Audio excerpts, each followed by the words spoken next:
Bonjour chez vous et bienvenue sur l'entretien du jour, mesdames et messieurs. Aujourd'hui, nous allons nous accentuer un peu sur un ouvrage que nous avons à notre portée et qui parle du jugement, donc du procès de Laurent Gbagbo et de Blé Goudé à la Haye, plus précisément à la CPI. Voilà, nous ferons le décryptage de ce jugement-là. Ce sera en compagnie de monsieur Bruno Arouan-Mayagaou. Voilà, il est consultant politique, il est également écrivain.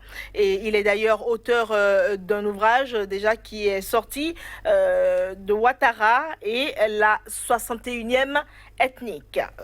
Pardon, c'est ça? 61e ethnie, voilà. Donc c'est ça, avec vous. Bienvenue d'abord sur l'émission. Merci. C'est un plaisir de vous recevoir. Tout à fait. Pour parler d'un sujet. Ouais, merci. Ça, c'est un sujet qui a vraiment captivé toute l'Afrique, même au-delà de l'Afrique, le monde, je dirais. Ce procès-là de Laurent Gbagbo et de Blé Goudé à la Haye. Nous avons suivi le procès, vous également, certainement, hein, puisque vous êtes vraiment mordu de l'actualité politique de la Côte d'Ivoire. Voilà, si je ne me trompe. D'ailleurs, vous avez eu à écrire déjà un ouvrage sur le président actuel de la Côte d'Ivoire. Voilà. Comment est-ce que vous avez vécu ce procès-là de Laurent Gbagbo et Blé Goudé? Il faut dire, pour avoir été en Côte d'Ivoire, donc avoir été témoin, j'étais en Côte d'Ivoire au moment où la crise a déclenché. Et on a assisté, pour nous autres qui pensions que Laurent Gbagbo avait raison, on a assisté la douleur dans l'âme, on a assisté avec beaucoup de difficultés l'évolution de ce procès qui pour nous devait s'arrêter depuis l'audience de la confirmation des charges parce que nous pensions justement qu'il y a eu un coup d'État en Côte d'Ivoire le 11 avril 2011 pour faire par la force. Ce procès donc pour nous devait être le lieu de rétablir la vérité mais le plus rapidement possible. Mais vous savez que c'était le procès d'un homme politique, d'un ancien chef d'État, et qui forcément a pris des allures qui pour nous étaient des allures politiques, plus que juridiques. Et donc on a attendu avec beaucoup de patience le dénouement, parce que nous savions de quel côté était la vérité. C'est ça.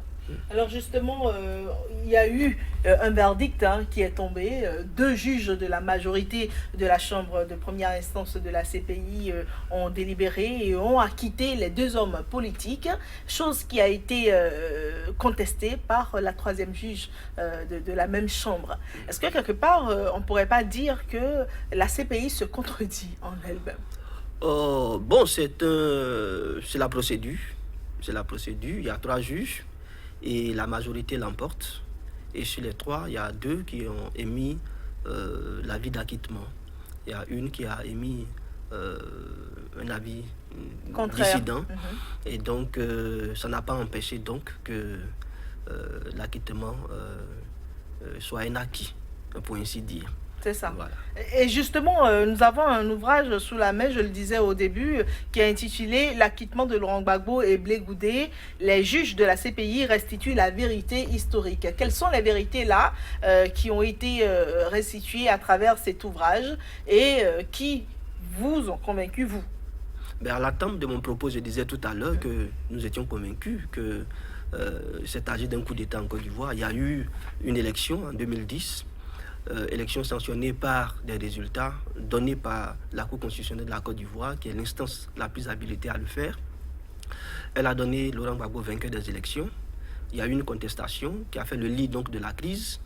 Et puis, on s'est retrouvé dans tous les schémas avec le bombardement de la résidence du président, avec l'arrestation du président, avec son transfèrement d'abord au QG de son adversaire, donc au Golf Hotel, puis après à Korogo pendant 8 mois, et puis le procès à la CPI s'est ouvert, et il y a eu donc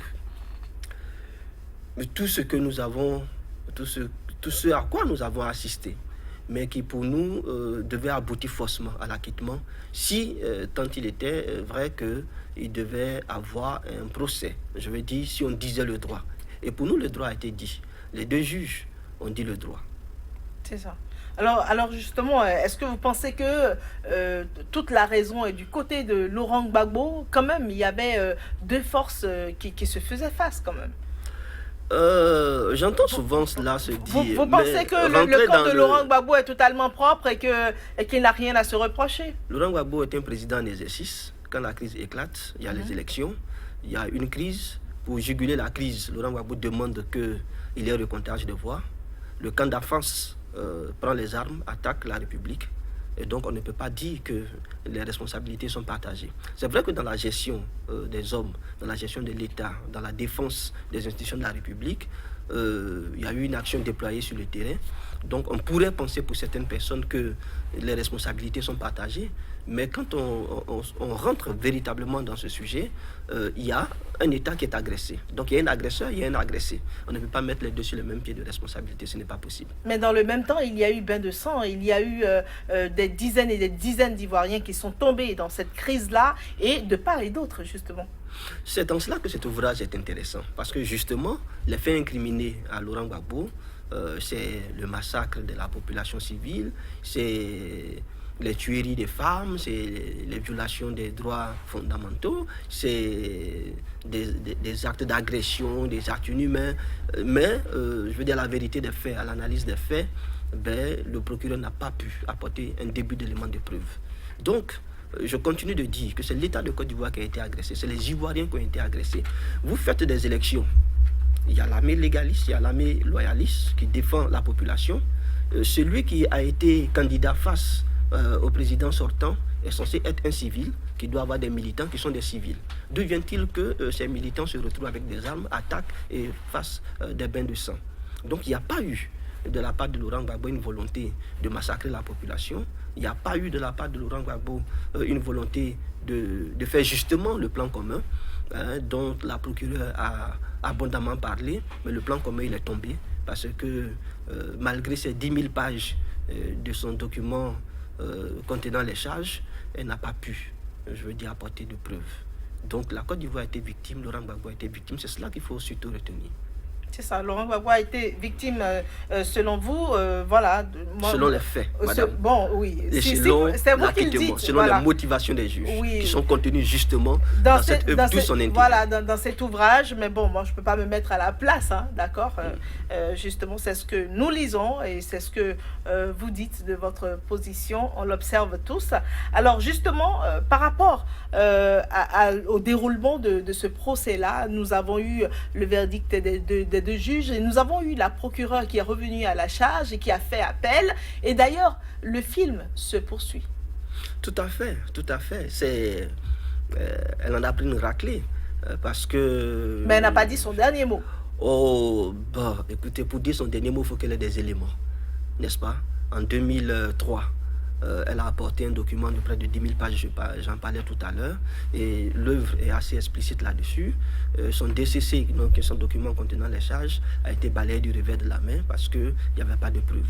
On lui a donné, au lieu d'arrêter le procès en ce moment, des années supplémentaires pour étoffer son dossier. Elle est revenue et une deuxième fois, le DCC a été démonté. Je veux dire pièce par pièce. Alors donc, la procureure se trouve dans une position où, je veux dire, elle a abondamment communiqué. C'est aussi l'intérêt de cet ouvrage. Et c'est l'intérêt aussi de cette crise en Côte d'Ivoire parce que elle a captivé, je veux dire, l'attention de toute l'humanité, je vais dire.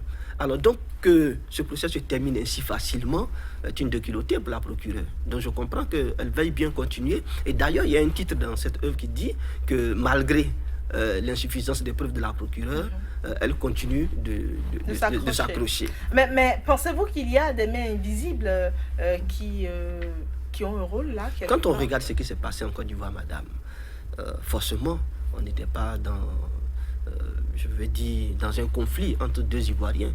C'était un conflit international. Et d'ailleurs, la préface de cet ouvrage, en parle de manière assez explicite et parle, je veux dire, de cette tentacule, de cette nébuleuse d'intérêts économiques et militaires et tout ce que vous pouvez imaginer, mais qui se sont mis ensemble pour essayer de mettre hors jeu Laurent Gbagbo parce que cette communauté internationale avait bien un candidat en Côte d'Ivoire. Et ça, c'est les faits qui nous l'ont démontré. Parce que Laurent Gbagbo ne faisait plus l'affaire de ces mains invisibles là, selon vous? Oh, mais il n'a jamais fait l'affaire de ces mains invisibles. Laurent Gbagbo a une ligne, il a une orthodoxie politique, il a une conviction. Il a d'ailleurs écrit déjà à partir de 1978 son premier ouvrage sur la conférence de Brazzaville, en 1979 un autre ouvrage, et il a décliné sa posture dans tout ce qu'il a écrit, près de 20 œuvres, mais pour dire justement ce qu'il pensait de la Côte d'Ivoire. Et quand il a eu le pouvoir en 2000, mais il a mis en application ce qu'il a toujours dit qu'il pensait de la Côte d'Ivoire. Donc la Côte d'Ivoire était en train de sortir de l'escarcelle, je vais dire de la France, sortait donc de la prédation et sortait pour s'affirmer en tant qu'État souverain. Ce que la France de Chirac puis de Sarkozy n'ont pas apprécié. Ben, aujourd'hui, les deux hommes, je vais nommer Laurent Gbagbo et Blé Goudé, sont toujours hors de la Côte d'Ivoire et n'ont pas autorisation de revenir déjà en Côte d'Ivoire. La prochaine présidentielle est en préparation. Comment est-ce que vous prévoyez l'avenir, le futur politique de la Côte d'Ivoire sans Laurent Gbagbo, sans Blé Goudé, qui a d'ailleurs fait savoir ses intentions, hein, son intérêt à gouverner un jour la Côte d'Ivoire? Ben, comme il est dit dans cette œuvre, c'était une incongruité aussi à laquelle nous assistons depuis, de savoir que des acquittés sont encore détenus, n'est-ce pas? Dès qu'ils sont acquittés, ils sont libres. Ils sont libres de rentrer chez eux. Alors, c'est des hommes politiques qui ont toujours manifesté leur intérêt de reconstruire la Côte d'Ivoire. Vous savez que depuis la crise de 2011, la réconciliation n'a pas eu un début de commencement. Parce que justement, celui qui est à la tête de la Côte d'Ivoire ne pouvait pas être jugé parti. Il est le problème. Il ne pouvait pas être la solution. Donc, on compte pour nous, Africains, panafricanistes, pour nous qui suivons l'évolution de l'Afrique et qui pensons que la Côte d'Ivoire doit sortir par le haut, il faut que ces deux acteurs majeurs de la politique en Côte d'Ivoire retournent pour donner un début de réconciliation et pour justement apporter des solutions à la Côte d'Ivoire qui est en crise depuis 2010. Et si cela ne se fait pas avant la présidentielle prochaine? Oh, je pense, comme vous le dites, Blé Goudé a affirmé les intentions. Laurent Gbagbo lui aussi a affirmé ses intentions à travers son parti. On pense que les choses vont bouger. Quand ce procès commençait, personne ne pensait qu'on arriverait à un acquittement. Personne ne pouvait le penser. C'est pour cela que cette œuvre est intéressante, parce que à travers les 11 co-auteurs, on a une suite de l'évolution de cette affaire qui montre comment est-ce qu'on était dans l'impasse et comment est-ce qu'aujourd'hui on est au bout du tunnel.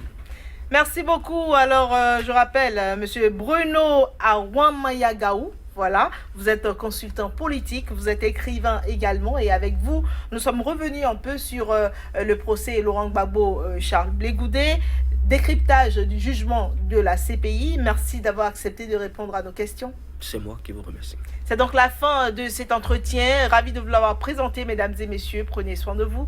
Au revoir.